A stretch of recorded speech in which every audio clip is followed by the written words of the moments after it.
Bavandimwe, reka dushime Imana muri aka kanya iduhaye amahirwe yo kongera kubonana twigana ijambo ryayo, izina ryayo rihabwa icyubahiro. Hari haciyemo iminsi, ariko Imana yongeye gushima yuko twahura duhuriye hano kuri uyu murongo kuri YouTube ndetse n'abandi abantu bakirebera iki cyigisho kugira ngo twige ijambo ry'Imana. Kuri uyu munsi rero hari ibintu bitangaje birimo kuba ku isi. Hari ibintu birimo kugenda bisoza ubuhanuzi bwagiye bivugwa na Bibiliya. Niyo mpamvu natwe kuri aka kanya tuje gutangira ibi byigisho. Uko mubibona twahaye umutwe witwa ngo amakuru y'urugendo. Ni ibyigisho bitangaje. Ninjya mvuga amakuru y'urugendo ujye wumva icyo bita current event mu Cyongereza. Ibirimo kubaho ku isi, ibirimo kubaho mu buhanuzi, birimo kubaho bigenda byandikwa mu binyamakuru byinshi ndetse n'ibyo tubonesha amaso bisoza ubuhanuzi Bibiliya yavuze.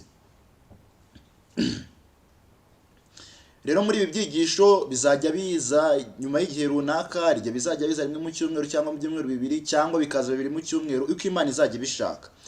Rero ibi byigisho ndabararikira kuzajya mubikurikirana, bizajya bitambuka hano kuri YouTube y'Imanda y'Imperuka, ndetse kandi bizadufasha byinshi cyane kumenya ibirimo kubaho muri iyi si. Uko hari byinshi bibaho tukamera nk'abantu bo kwa Nowa, tukabona ibintu birimo kubaho, tukabona nta gikuba cyacitse, nyamara hari ikintu mu ijuru cyabaye. Yesu Kristo niwe yigeze kuvuga ngo icyo muzahambira mu isi kizaba gihambiriwe mu ijuru. None ni gute ibintu biba ku isi tukibwira ko mu ijuru nta kintu cyabaye? Rero ndagira ngo mbere ko dutangira ibi byigisho duciye bugufi tubanze dusenge Imana. Uwiteka Mana ishobora byose, turagushimye, izina ryawe rihabwa icyubahiro. Tugushimiye yuko wabanye natwe kandi ukaturinda. Tukaba tugiye kwiga ibi byigisho, ngwino ubane natwe kandi uturinde mu izina rya Yesu, amen. Ubu ngubu isi ihugiye mu bintu byinshi. Isi ifite umurongo ishaka gushyiraho nk'uko mubibona.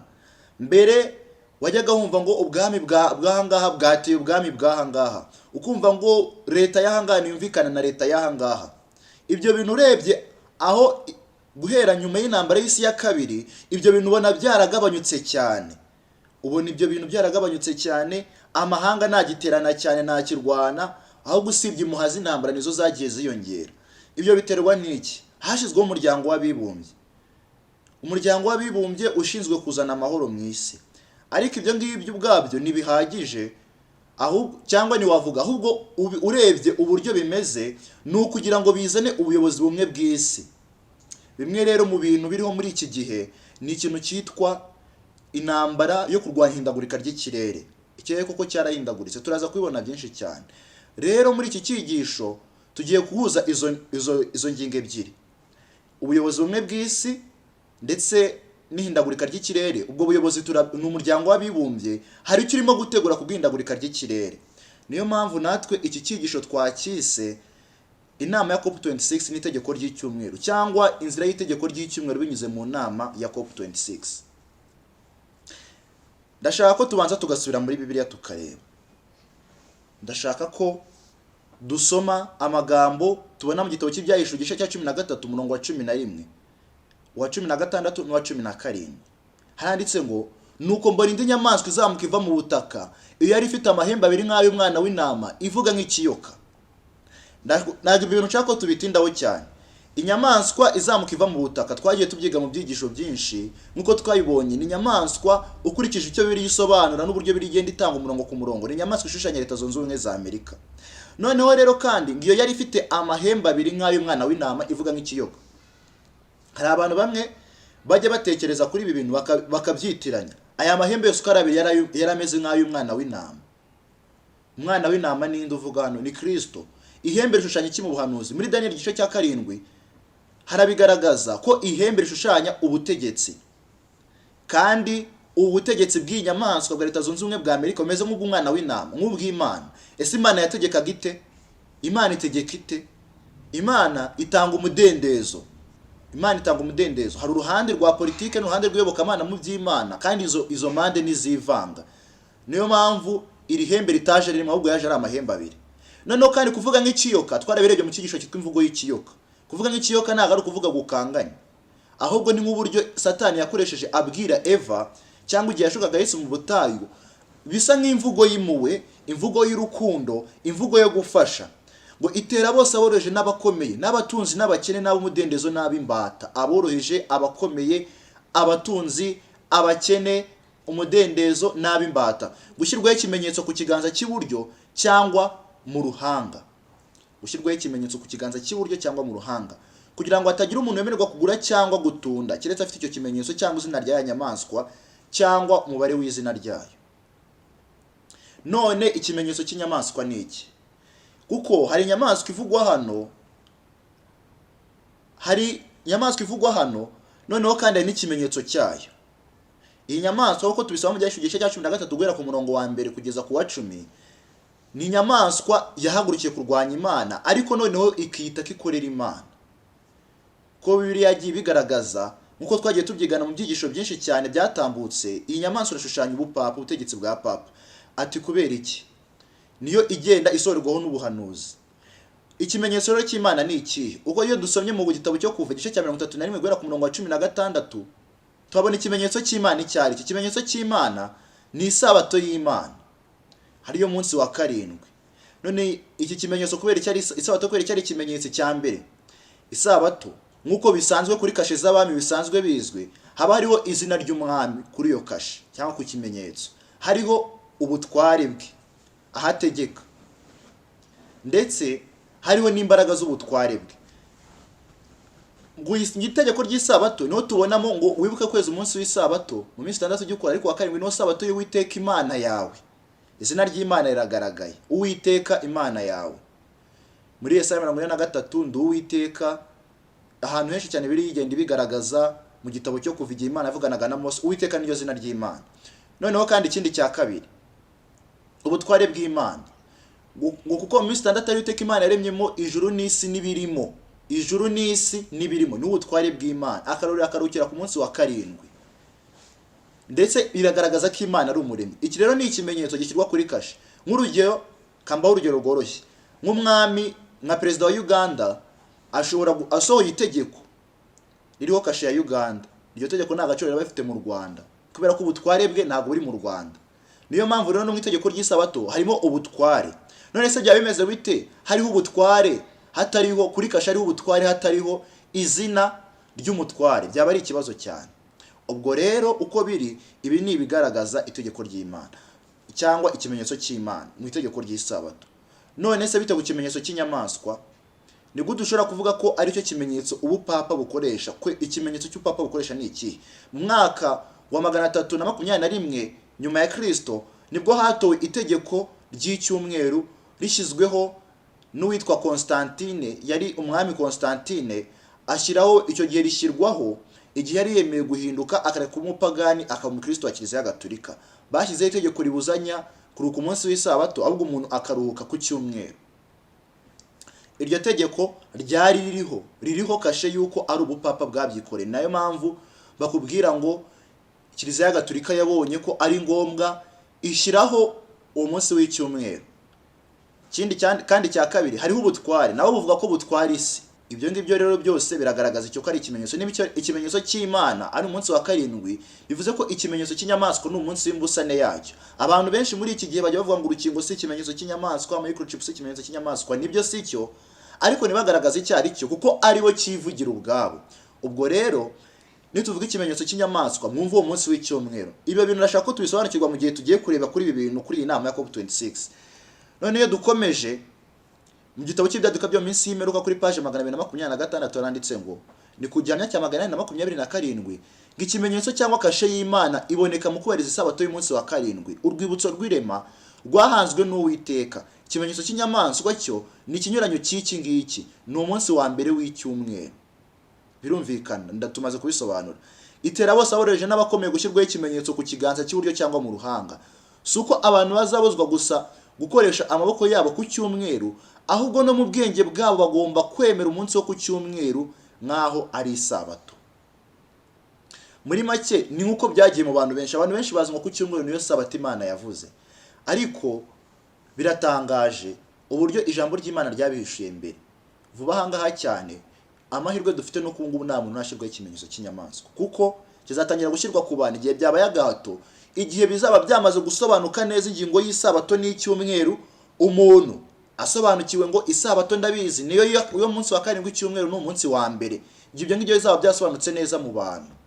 Icyo gihe nibwo noneho umuntu azajya akora amahitamo y'umutware yumvira, niba yumvira Imana cyangwa kumvira uwigize Imana. Rero bene data, amagambo aboneka mu kwitegura akaga gaheruka, nk'uko twabibonye ya nyamaswa ishushanya Leta Zunze Ubumwe za Amerika, iyi nyamaswa ivuga nk'ikiyoka.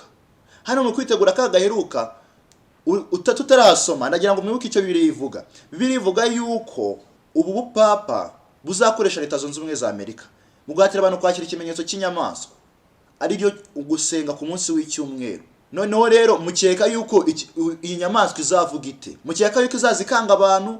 Mukeka yuko izaza itera abantu ubwoba ati kuki utaruka ku cyumweru, ibakanga shyira yikandamiza ibihano bikomeye? Oya, ahubwo twumva aya magambo kwitegura akaga gaheruka paji 144.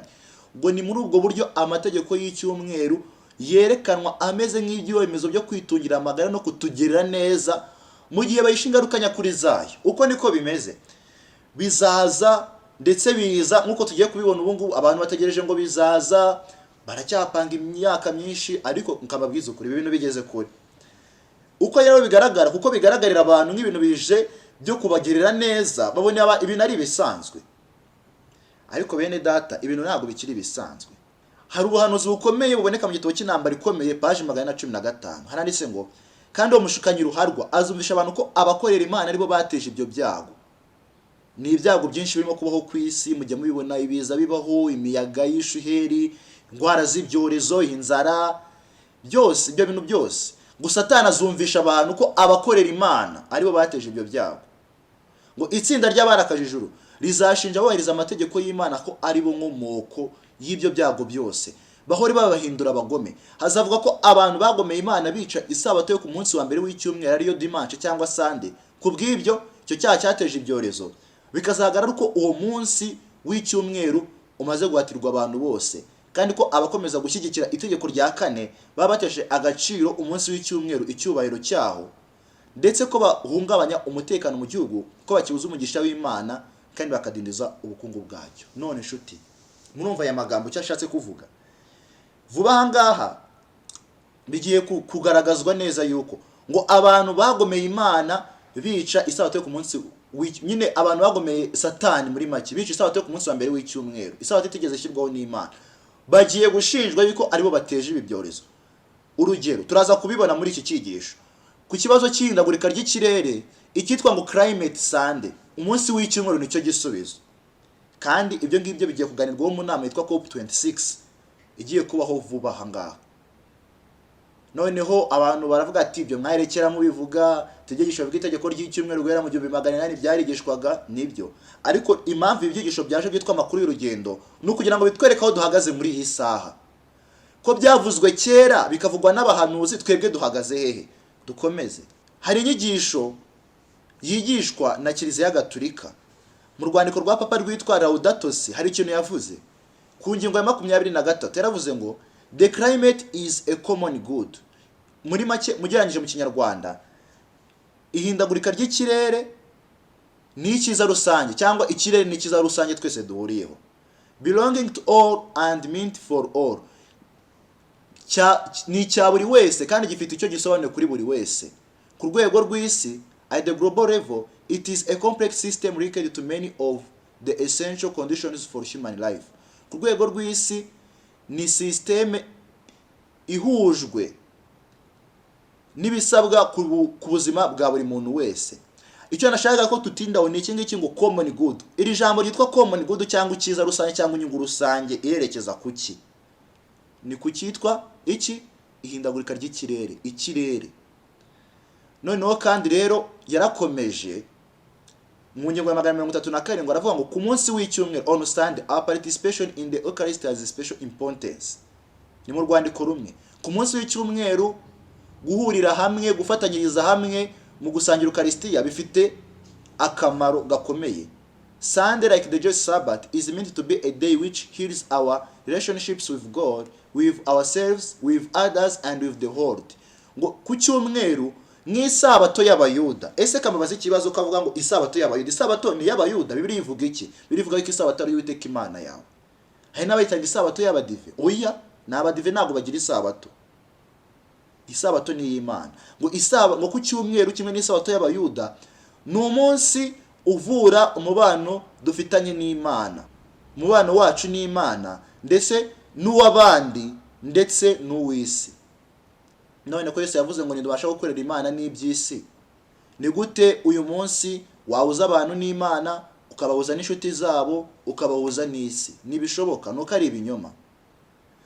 Ngo Sunday is the day of the resurrection, the first day of the new creation, whose first fruits are the Lord's risen humanity, the pledge of the final transfiguration of all created reality. It also proclaims man's eternal rest in God.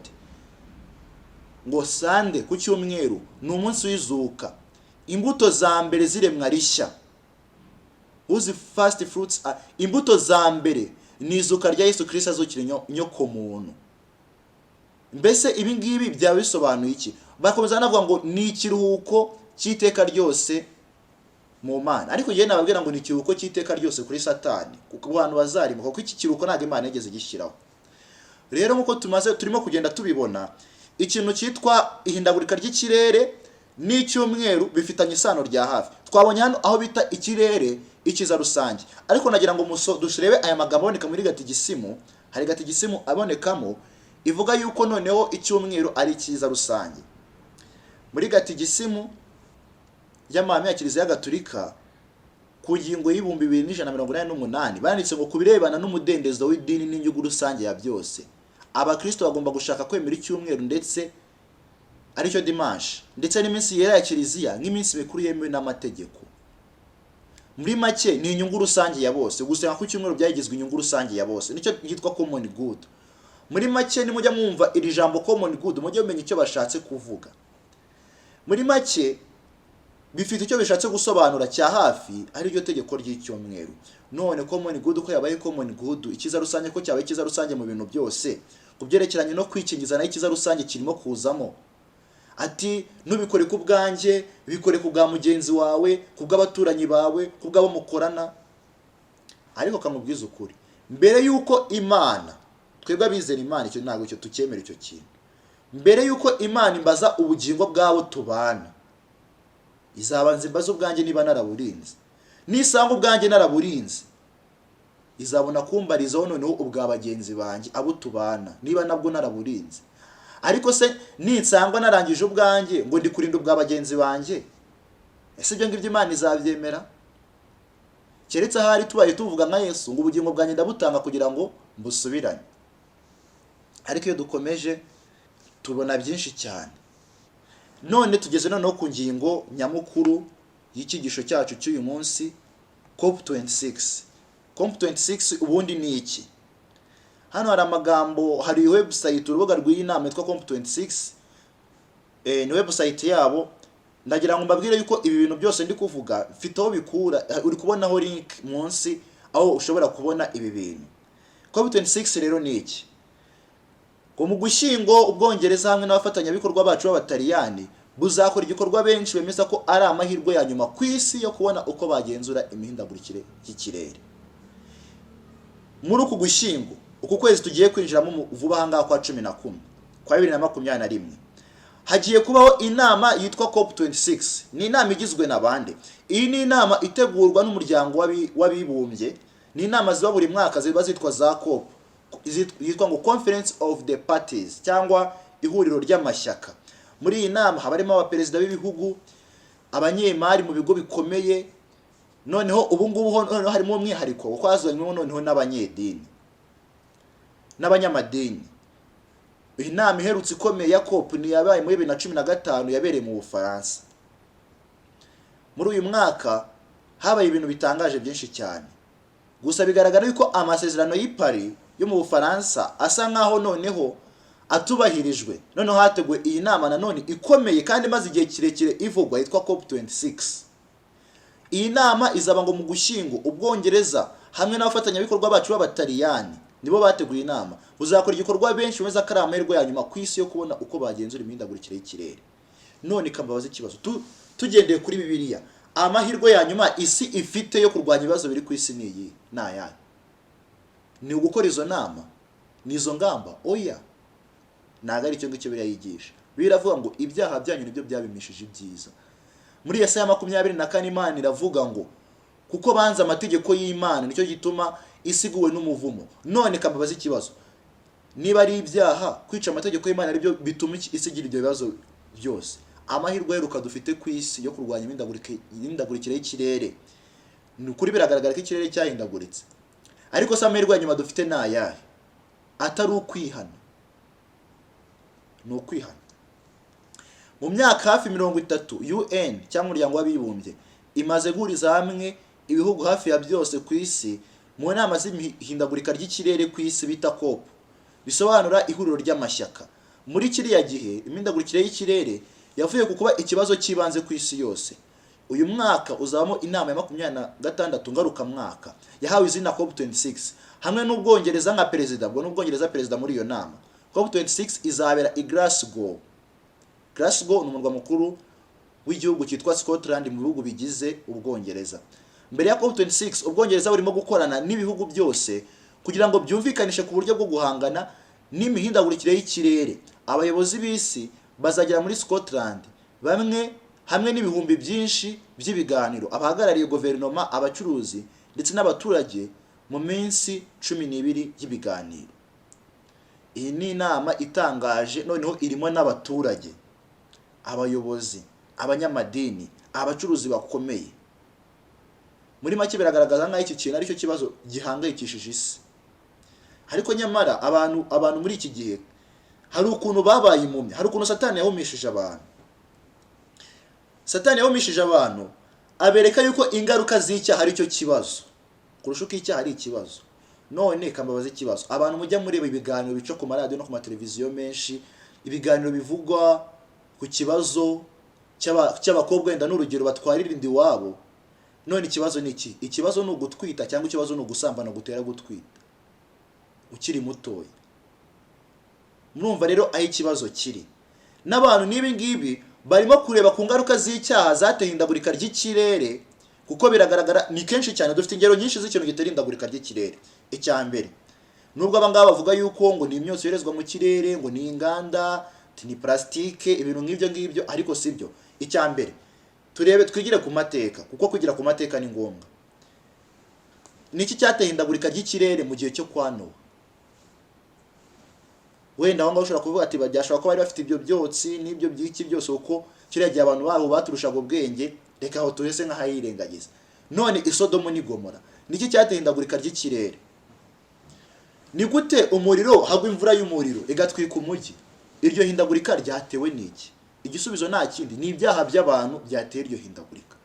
Mu gihe cy'Abisirayeli imvura imara imyaka 3 n'igice itagwa, niki cyari cyateye iryo hindagurika?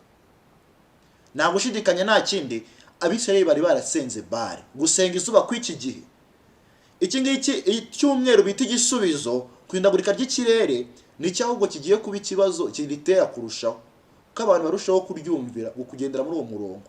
Niko noneho barushaho ihindagurika ry'ikirere niko rizarushaho kuba abana ribi. Turakomeje rero, noneho hagera aho ngaho mu bya COP26 hazagira hayezaho noneho hazamo amadini yobokamana. Uyu nguyu ni John Kerry uhagarariye iby'ihindagurika ry'ikirere, n'umwe ya leta y'Amerika mu by'ihindagurika ry'ikirere, ndetse ari na bamwe mu bateguye iyi nama ya COP26 kandi bakomeye. Igihe rero yakoranyaga ikiganiro n'umunyamakuru wa Vatican News, w'ikinyamakuru cyitwa Vatican News, hari icyo yavuze. Bari barimo kumubaza impamvu iyi nama igomba kuzaba irimo Papa Francis. Umva amagambo yasubiza. Yaravuze ati nibyo, Papa ni umwe mu majwi akomeye y'ibitekerezo n'ubushobozi bukomeye ku ngingo y'ikibazo cy'ihindagurika ry'ikirere. Ako ni kavuga. Yabaye uwa mbere ku murongo. Ubwo yabanjirije Yesu Kristo, ubwo ni muri make cyashatse kuvuga. Yabaye umuyobozi. Urwandiko rwe rwa Gishumba Laudato Si mu by'ukuri ni inyandiko ikomeye cyane. Ya nyandiko dusomye ivuga ko climate ni common good, kiza rusange, kandi ibyo ngibyo ni icyumweru kirwanya amategeko y'Imana. Ngo ni inyandiko ikomeye cyane, ikomeye, ivuga neza kandi yemeza cyane. muri make niba inyandiko yaremeje abategetsi b'isi, murakeka ko bitamaze kugera kure? Kandi ndatekereza ko ijwi rye rizaba ijwi ry'ingenzi cyane riganisha no mu nama izabera i Glasgow. Nizera ko ashaka kuzitabira, nawe arabishaka cyane, n'ubundi nubwo abyizera baba babiziranyeho. Ngo ijwi rye ni ijwi ry'ingenzi cyane. None kuki abantu batari kwiyambaza Imana? Ihangaha ni isobanuro ry'iki ry'intambara. Kuki abantu batari kwiyambaza Imana bakiyambaza uyu papa bakamwita n'uwa mbere? Dukeneye rero abantu bose muri urwo rugamba. Abayobozi bose b'isi bakeneye guhurira hamwe, kandi buri gihugu kigomba gukora inshingano zacyo. Kandi ndatekereza ngira ngo gira ubutungane nikamwita, ariko gira ubutungane n'Imana avugana n'ububasha bw'imico butandukanye cyane, burihariye, kandi dukeneye imbaraga zose dushobora kuzana ku meza. Iyi niyo mbaraga ikomeye igiye gutanga igisubizo muri iyi nama. None biragaragara yuko hari imyiteguro y'iyi nama. Uyu nguyu bagiye kugisha inama ninde? Bibiliya yamuhanuye neza mu rwandiko rwa 2 rw'Abatesalonike igice cya 2 umurongo wa 3 kugeza ku wa 4. Turataruka tugere kwa 8 duhere kwa 8 tugeze kwa 11. Haranditse ngo ntihakagira umuntu wose uburyo bwose, kuko uwo munsi utazaza kurya kwimura Imana kutabanje kubaho, kandi urya mugome atarayishurwa ari we mwana wo kurimbuka. Uwo ni ugiye urimo gutumirwa muri iyi nama uzabaho ibitekerezo. Ni umubisha wishyira hejuru y'icyitwa Imana cyose cyangwa igisengwa, kugira ngo yicare mu rusengero rw'Imana yerekane ko ari Imana. Muri make mu gukuraho amategeko y'Imana, mu gucecekesha abami, mu bibyo byose nk'uko twagiye tubyiga kenshi, kandi nk'uko tugikomeje kubyiga, uwo nguho ni ugiye gutanga, wigize Imana ni ugiye gutanga ibyo bitekerezo. Nibwo wa munyabugome azayishurwa, uwo Umwami Yesu azicisha mu kuva mu kanwa ke, akamutsembesha kuboneka ko kuza kwe. Kuza k'uwo mugome kuri mu buryo bwo gukora kwa Satani gufite imbaraga zose n'ibimenyetso n'ibitangaza by'ibinyoma. Kuza k'uwo mugome kuri mu buryo bwo gukora kwa Satani. None ko biri mu buryo bwo gukora kwa Satani, duhagaze he? Muri make iyi ni inama izaba irimo ibitekerezo bya Satani nk'uko biri bivuga, kuko niba batumiye umunyabugome kandi kuza kuri mu buryo bwo gukora kwa Satani, muri make birumvikana kandi birasobanutse yuko azaba ari gukora kwa Satani nyine. Inama izaba yowe na Satani n'ubuhenzi bwose, ngo kuza ko umunyabugome ku buryo bwo gukora kwa Satani gufite imbaraga zose kurazifite, n'ibimenyetso n'ibitangaza by'ibinyoma. Harimo ibinyoma, ikinyoma nicyo kizayobora, n'ubuhenzi bwose bwo gukiranirwa kubarimbuka, kuko batemeye gukunda ukuri ngo bakizwe. Kuko abantu batemeye gukunda ukuri ngo bakizwe, niyo mpamvu ibi bigiye kubabaho. Nicyo gituma Imana izabereza ubushukanyi bukomeye cyane ngo bizere ibinyoma, kugira ngo abatizeye iby'ukuri bose bakishimira gukiranirwa bacirweho iteka. Abantu bamaze kwizera ikinyoma cyuko ibibazo by'isi bizakemurwa nuko abantu hari icyo bakoze. Ese abantu nibo bazicungura? Ese byari kugenda gute iyo Adamu aza kuba afite ibitekerezo bimeze gutya? Ni nk'ibitekerezo bya Satani. Satani yashatse kwicungura mu ijuru, ariko birangira aguye. Nta muntu n'umwe wakwicungura, nta n'umuntu ushobora gukuraho umuvumo w'icyaha ku isi. Rihindagurika ry'ikirere, nta muntu ushobora kurikuraho. Ibi ngibi bifitwe n'Imana ubwayo yonyine. Rero nshuti, biragaragara neza yuko dukeneye kwihana. Hano dufite indi muri itangaje iva mu kinyamakuru cyitwa Reuters. Ifite umutwe uvuga ngo abayobozi bakomeye 3 ku isi b'Abakristo barahamagarira abantu kwitabira inama y'umuryango w'abibumbye. Iki kinyamakuru cyanditse inkuru igira iti abayobozi bakuru 3 b'Abakristo ku isi basabye abayobozi b'amatorero yabo kumva gutaka ku isi no gufata ingamba zo gukumira ingaruka z'imihindagurikire y'ikirere. Ubu ni ukumva gutaka ku isi. Se kuki bashaka gukumva gutaka ku isi ntibumve gutaka kw'abantu? Abantu barimo kurimbuka, abantu bayobejwe n'abanyamadini, abantu bayobejwe n'aba bantu bakomeye ku isi, barimo barataka, bakeneye ubutumwa bubakiza, ariko ngo ingaruka z'icyaha bo barashaka guhangana nazo kugira ngo bakomeze bikorera ibyaha mu mahoro. Muri make, ejo ni niba simfungwe, sinifatwe, cyangwa nk'icyo bigira izindi ngaruka, cyangwa ninsambana niba ndi umukobwa sintwarinda, cyangwa ndware izindi ndwara izo arizo zose, nzaba merewe neza, nzakora ibyaha ko nishakiye, nzaba nkisumba byose nkuko Satani yabwiye Eva. Nayo mpamvu ngo abantu ngo batangiye gukora n'imiti yo kurama. Abantu barashaka kumva gutaka ku isi ngo bakize ingaruka z'icyaha, ariko ibi nta muntu wabishobora. Bashaka kumva gutaka ku isi kugira ngo bikureho umuvumo w'icyaha. Ariko umuvumo w'icyaha ushobora kutuvaho gusa igihe turetse icyaha, ariko igihe tutaretse icyaha umuvumo ntushobora kugenda. Mu butumwa buriho bwo kurinda ibyaremwe, Papa Francis, Archiepiscopi wa Canterbury Justin Welby na Padiri mukuru wa Ecumenisme ya Orthodox Bartolomeo basabye abakristo gusenga kugira ngo abayobozi b'isi mu nama y'umuryango w'abibumbye ishinzwe imihindagurikire y'ibihe COP26 izabera Glasgow bazakore amahitamo y'ubutwari. Turahamagarira abantu bose ko babizera kose cyangwa uko babona isi yose. Urumva ibintu ntabwo birimo Imana. Turahamagarira abantu bose ko babizera kose cyangwa uko babona isi kose kwihatira kumva gutaka kw'isi ndetse n'abakene, gusuzuma imyitwarire yabo no gusezerana kwitambira kuba ibitambo bifatika ku isi Imana yaduhaye. Niko ubutumwa buvuga.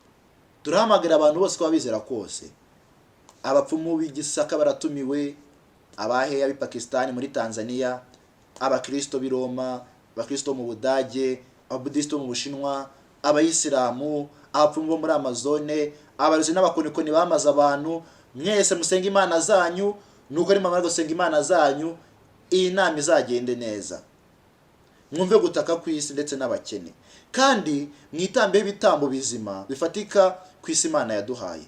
Ariko hari ikintu gitangaje, ibi bintu nibyo bita gukora kwa Satani. Aba bayobozi ni gute batandukanyije imyizerere? Ni gute abantu nk'aba ngaba bahurira hamwe n'abapagani badasenga Imana kandi bayirwanya, ndetse bakaba babona ko nta kibazo kirimo mu gusengana nabo? Nuko imyizerere yabo nubwo ivuga ko yizera Imana ni kimwe n'iy'abatizera Imana. Kuko erega Satani kuvuga ko yizera Imana, Bibiliya irabivuga mu rwandiko rwa Yakobo, n'abadayimoni bizera ubwoba kandi bumvise izina ry'Imana bahinda umushyitsi. Rero kuvuga ko wizera Imana ibyo ntibihagije. Umukristo Imana yishimira n'uwuhe? Nukora ibyo Imana ishaka, nugendera mu ijambo ry'Imana, uwo ngo niwe Imana yishimira. Naho rero kuvuga ngo wizera Imana ibyo ntacyo bivuze. Ndashaka rero ko tureba ubutumwa bw'izi mpuzamadini. Hano hari video nshaka ko turebaho gatoya. Ni video yasohowe n'umuryango w'impuzamadini muri Ireland, ni mu Bwongereza, ni mugabe mu Bwongereza n'ubundi ahazabera iyi nama. Iyi video nashaka ko muyitaho, igiye kuvuga igisubizo kuri iki kibazo cy'indagurika ry'ikirere ryugarije isi. Muri make twebwe uko tubizi Imana, igisubizo cy'Imana ku bibazo byo ku isi, igisubizo cy'Imana ni ikihe? Ni ukwihana. Ariko abangaba gukora ibyaha bumva ko ari cyo gisubizo. Reka turebe iyo video.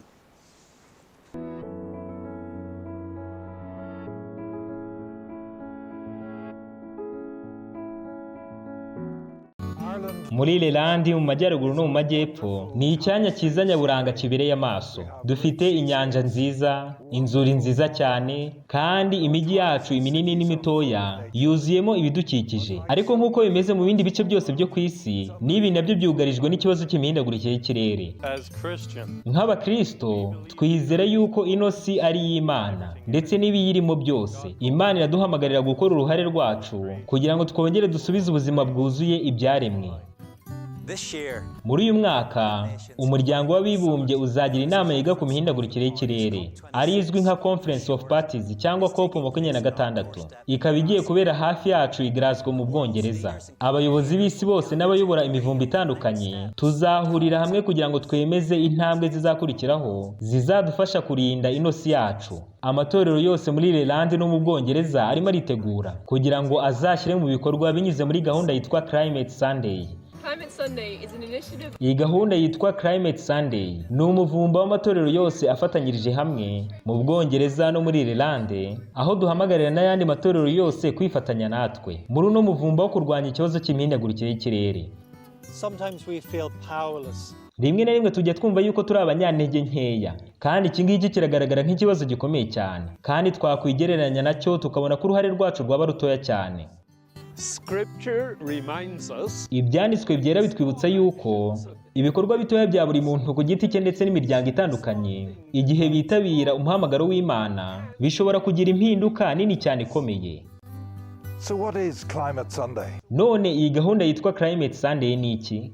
We're inviting churches to begin with prayer. Turahamagarira amatorero yose gutangira senga no kuramya, kubera yuko umuhamagaro wacu mu gukemura ikibazo cy'imihindagurikire y'ikirere ugomba gutangirira mu kwizera kwacu. Mugire umunsi w'icyumweru wahariwe imihindagurikire y'ikirere, kandi twese nk'umuryango mugari w'abantu dutangire gushaka kumenya impamvu igisubizo ku mihindagurikire y'ikirere ari kimwe mu bigize uruhare rwacu rwo kuba bigishwa. Urubuga rwitwa climatesunday.org rwuzuyeho bino bitekerezo ndetse n'ibintu by'ibanze byagufasha nawe gutangira.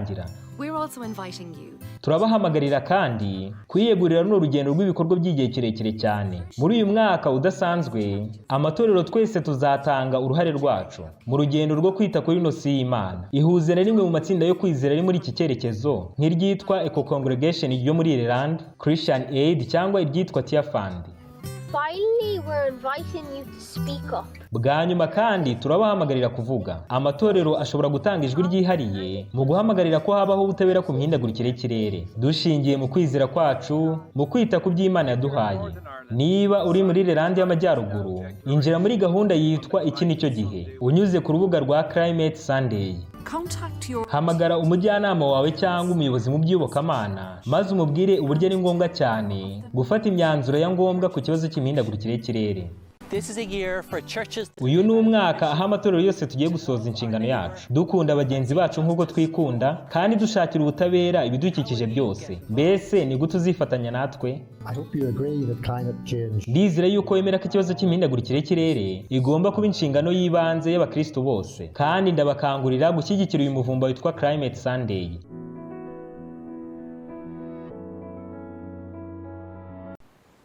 Nk'uko mubibonye, iyo niyo gahunda ihari yo kurwanya Imana. Muri make, icyitwa Climate Sunday nicyo gisubizo. Isabato cyangwa icyumweru cy'ihindagurika ry'ikirere. Hano hari inkuru itangaje dufite muri Independent Catholic News, muri icyo kinyamakuru. Haranditse ngo ku cyumweru amadini 40 ya Gikristo n'abagiraneza baturutse hirya no hino mu Bwongereza bateraniye hamwe mu gikorwa kidasanzwe cyizihiza Climate Sunday, cyumweru cy'ihindagurika ry'ikirere, kuri katedrale ya Glasgow, hafi yaho inama ya COP26 izabera mu mezi abiri. Iyi ni inkuru yanditswe mu kwezi gushize. Muri make nyine icyo gihe haburaga amezi abiri ngo amadini 40 ya Gikristo n'abagira neza, abantu nyine bazafasha ngo muri iyo nama ngo nabagira neza, bahuriye hamwe mu Bwongereza ngo kugira ngo bizize ngo isabato y'ihindagurika ry'ikirere. Ni muri wa mujyi n'ubundi, muri katedrali yo muri wa mujyi ugiye kuberamo iyi nama. Muri make ibi bizaba ari urugero ku bantu bavuga ati twakoze imyiteguro ku cyumweru, twarasengaga kandi byagize umumaro. Murabona ko hari icyahindutse. Ngababigizemo uruhare barimo abanyamadini, imiryango nterankunga ya Gikristo n'urubyiruko, hagamijwe kuzana ibyemezo by'ibidukikije byakozwe n'amatorero arenga 1950 mbere y'abanyapolitike n'itorero ryagutse. Benshi babigizemo uruhare bavugaga ku nshuro yabo ya mbere, bifatanyije n'ibihumbi mu gushyira umukono ku itangazo ryitwa Igihe Kirageze, risaba leta y'Ubwongereza kurushaho kwihutisha ibikorwa by'ihindagurika ry'ikirere mbere yo kwakira inama ya COP26 mu Gushyingo. Iyo dukomeje iyi nkuru barakomeza batubwira ngo umwaka ushize gahunda y'icyumweru cy'ihindagurika ry'ikirere Climate Sunday yasabye amatorero gukora, gusenga no kuvuga ku bijyanye n'imihindagurikire y'ikirere. Usibye gushyira umukono kuri iryo tangazo, abakristo baratumwe kugira ngo bagire uruhare mu gukora ibikorwa byabo bwite by'ihindagurika ry'ikirere Climate Sunday muri paruwasi zo mu Bwongereza, Scotland, Wales na Ireland. Bashishikarijwe kandi kugira uruhare mu itorero na gahunda yo kugira icyatsi. Nuvati gahunda yo kugira ibintu icyatsi ni gahunda y'ibyaremwe. Muri make wumva igisubizo cy'isahano kiri. Gushyiraho icyumweru nk'umunsi wejejwe n'Imana nicyo kigiye kwitwa igisubizo. Gushyiraho icyumweru nk'umunsi wejejwe n'Imana nicyo kigiye kwitwa igisubizo. Ariko bene data, ndababwiza ukuri yuko ibi bintu atari byo. Icyaha ntabwo gikemurwa n'ikindi cyaha. Kambabwiza ukuri, gusenga ku cyumweru ni icyaha kandi icyaha gikomeye imbere y'Imana. Kuko Imana yigeze ishyiraho ibi bintu. Ibi bikomoka kuri Satani. Icyaha ni ikintu kwica amategeko. Si uko ku cyumweru ngo ari umunsi tugomba kugeraho, uwo munsi amasengesho tukayaparika ntidusome Bibiliya. Oya, umuntu agomba gusenga buri munsi no gusoma Bibiliya buri munsi. Ariko kuruhuka icyumweru bukozi kusa uko Imana yavuze ngo mu minsi 6 ujye ukora nugera ku munsi wa mbere kugeza ku wa gatandatu ku wa karindwi umuntu akaruhuka. Hano dufite iyindi nkuru ikomoka muri ikinyamakuru cyitwa Environmental Defense Fund. Bari barimo kuvuga ni byabaye muri Leta Zunze Ubumwe za Amerika. Ibi ni inama yabereye kuri Zoom, yabereye online, yatumijwe na Perezida wa Amerika Joe Biden. Ni muri byo bita ngo pre-COP26, imbere ya COP26 bigomba gukorwa. Iyi nama rero yarabaye hana perezida bo ku isi. Handitse ngo mu cyumweru gishize Perezida Joe Biden yamagariye abayobozi 40 ku isi mu rwego rwo kongera ingufu mu bikorwa byo kugabanya ibyuka bihumanya ikirere no kongera ingufu mu gufasha ibihugu biri mu nzira y'amajyambere guhangana n'ikibazo cy'indagurika ry'ikirere. Diplomasi y'ikirere ya Amerika nayo irimo kwiyongera mu rwego rwo gutegura inama y'indagurika ry'ikirere ikomeye uhereye ku yabereye i Paris. COP26 igomba kubera i Glasgow mu Gushyingo bitewe n'imiterere y'ikingira cy'icyorezo ndetse na gahunda yo gukingira isi yose.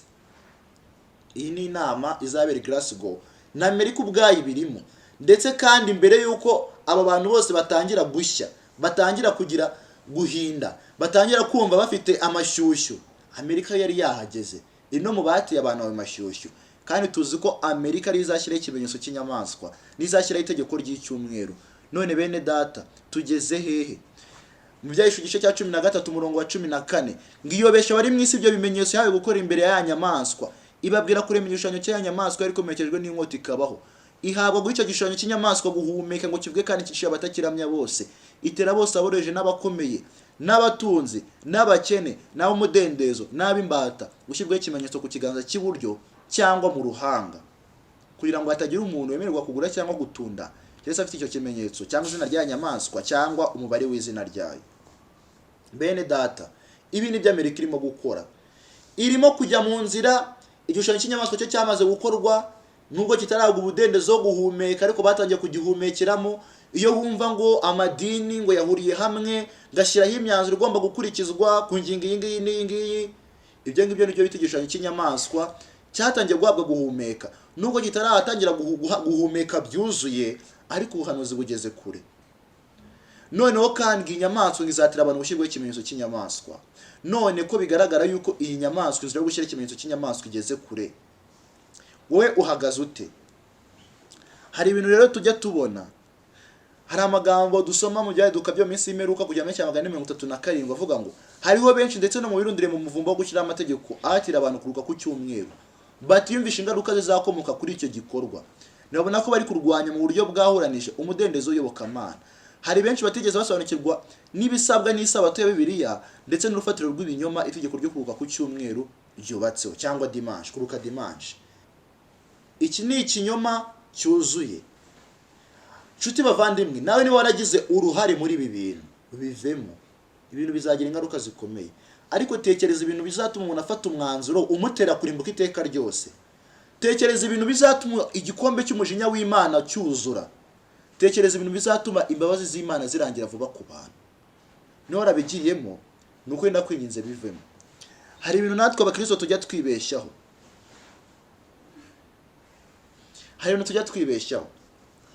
Akenshi twumva ibintu nk'ibi ngibi, tukumva ngo amakuru, tukumva ngo bihagaze hehe, tukumva ngo bigeze he, tukumva itegeko ry'icyumweru rigiye gushyirwaho, byarangiza bikadushimisha ati wow, noneho tugiye mu ijuru, Yesu yaje.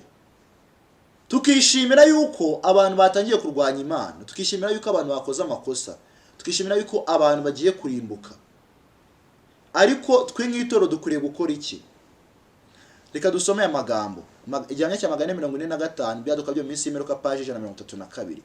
Ngo ntidushobora gukora tugambiriye gusa kunezeza abantu bazakoresha imbaraga zabo bakaburizamo umudendezo w'ibyobokamana, ndetse bakanashyira mu bikorwa imyanzuro yo gukandamiza izahatira abagenzi babo kubahiriza icyumweru nk'ari isabato.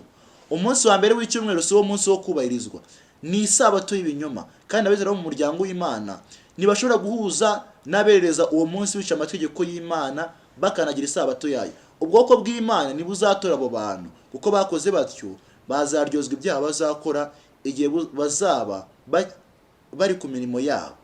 Iki ni igihanga kigaragaza yuko tudakwiye no kujya mu bantu bashyiraho abo bayobozi mu matora no mu biki byose, kuko ibyaha bazakora bizatubarwaho. ariko noneho ndashaka ko tureba aya magambo ku gihamya cya 446. Ndizera rwose ko impande y'Imana izavuga mu ijwi rikwiriye kubirebana n'umuvumba w'itegeko ry'icyumweru. Ndatekereza ko inyandiko zacu zakagombye kwibanda ku ngingo zivuga ibyo guhoraho kw'amategeko y'Imana. Ubu tugomba gukora ibyo dushoboye byose ngo tuburizemo iri tegeko ry'icyumweru.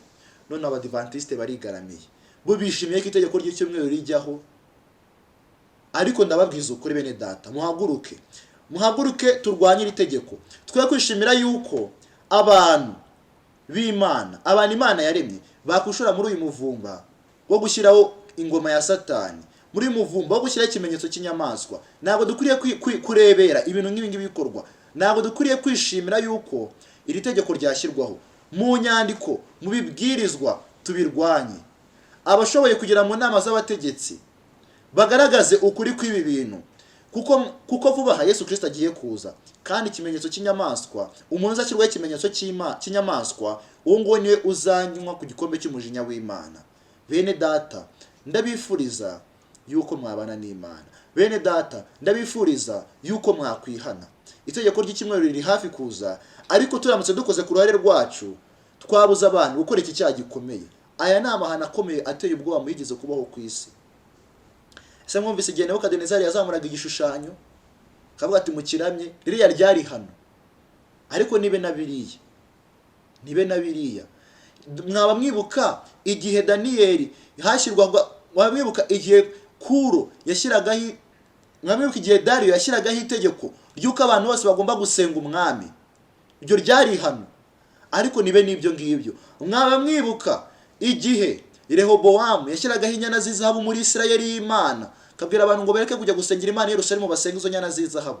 Iryo ryari hano rikomeye. Mwamwibuka igihe Abisirayeli igihe basengaga inyana y'izahabu mu butayu. Iryo ryari hano rikomeye. Cyangwa igihe bajyaga gusambana, igihe bakoraga ibiteye ubwoba. Ibyo byose byabayeho, yari amahano ateye ubwoba. Mwamwibuka igihe Abayuda babambaga umwami wabo Yesu Kristo. Ariko ndababwiza ukuri, nubwo ayo yose ari amahano akomeye yabayeho mu mateka y'isi, ari amahano akomeye yabayeho mu mateka y'itorero, ihano rikomeye kurusha ayandi ryose rigiye kubaho ni itegeko ry'icyumweru. Gushyiraho iri tegeko ni ryo hano rya mbere rigiye gukoraho, ni ishyano rikomeye cyane bigiye kuba kuri iyi si bigiye kuba bibaho iri hano rikomeye cyane. Niyo mpamvu Imana yagaragaje neza yuko buri ibi bintu biratandukanye. Ayo mahano yose yabayeho, Imana yagiye ibabarira abantu bayakoze, keretse abihandagaje n'ubundi baratutse Mwuka Wera bagahita babihanirwamo. Ariko iri hano ry'itegeko ry'icyumweru ryo, kwihangana kw'Imana kuzarangira, uhitamo kurikurikiza, ubwo nyine kwihangana kw'Imana burundu kwahe. Ahangaha nibwo Mwuka Wera azava ku bantu benshi cyane kandi mu gihe gitoya. Rero mwene data, ndakwinginga kugira ngo ube hafi, ndakwinginga kugira ngo wihane. Dusoreze kuri aya magambo aboneka mu gice cya 3 umurongo wa 10 kugeza kwa 11 uvuga ngo, kuko hitandira ijambo ryo kwihangana kwanjye, nanjye nzakurinda igihe cyo kugerageza kigiye kuza mu bihugu byose. Kugerageza abari mu isi ni ibihugu byose, ntago ari igihugu kimwe. No mu Rwanda harimo Kongo, Tanzania tumaze iminsi turata, hehe ngo batita ku butegetsi, hehe ngo batita ku baturage ngo bagire umudendezo w'umutima nama. Aho hose iki gerageza rigiye kujibagiraho, kuko hitondera ijambo ryo kwihangana kwanjye, nanjye nzakurinda igihe cyo kugerageza kigiye kuza mu bihugu byose. Kugerageza bari mu isi, ndaza vuba. Komeza ibyo ufite hatagira ugutwara ikamba ryawe. Imana hano iri kutubwira igisubizo muri ibi gerageza rigiye kuzaho, muri ibi bintu, muri aya mahano akomeye agiye gukorwa. Umuntu witondera ijambo ry'Imana, uwo muntu witondera ijambo ry'Imana, ndetse niba utanaryitondeye, uri munsi ufite amahirwe. Ntabwo hano batubwira igihe umuntu yaba yitondera iryo jambo ry'Imana, ahubwo hera aka kanya uryitondere. Igihe umenyeye kukuri, hera aka kanya uryitondere. Hera aka kanya witondera ijambo ry'Imana. Nuryitondera, Imana nayo izakurinda mu gihe kigiye kugerageza ibihugu byose byo ku isi. Imana izakurinda. Nawe icyo usabwa, nubwo waba waritondera ijambo, cyangwa nubwo waba utangiye kuryitondera aka kanya igihe wumviye amagambo, Yesu aravuga ati ndaza vuba. Komeza ibyo ufite hatagira ugutwara ikamba ryawe. Ibyo ufite bikomeze, kandi ubyongereho ibyiza byinshi, ubyongereho amasengesho, ubyongereho guhora ubana n'Imana buri munsi. Buri munsi ujye wishimira yuko watera imbere mu by'umwuka. Imana iguhe umugisha. Ibyo nibyo ngusabira mu izina rya Yesu. Mureke dusenge. Uwiteka Mana ishobora byose, turagushimye, wakoze kubana natwe wakoze kuturinda muri iki cyigisho, wakoze kutuba hafi, urakoze cyane. Utweretse yuko igerageza rigiye kuza ku isi kandi isi igiye guteguye gukora amahano akomeye. Mwami, ngwino urinde abari mu isi kandi natwe turinde, uduhe kukumvira, urusheho gutanga inzira kugira ngo ijambo ryawe risobanuke kandi risobanukira abantu bajya gukora aya mahano. Dore urubyiruko rwinshi rwabyishoyemo, abayobozi benshi babyishoyemo, ariko Mwami turakwinginze kugira ngo ubane natwe kandi ufashe abantu bose babyishoyemo babashe gusobanukirwa ukuri, bibe kukurwanya. Tubisabye twizeye mu izina rya Yesu, amen.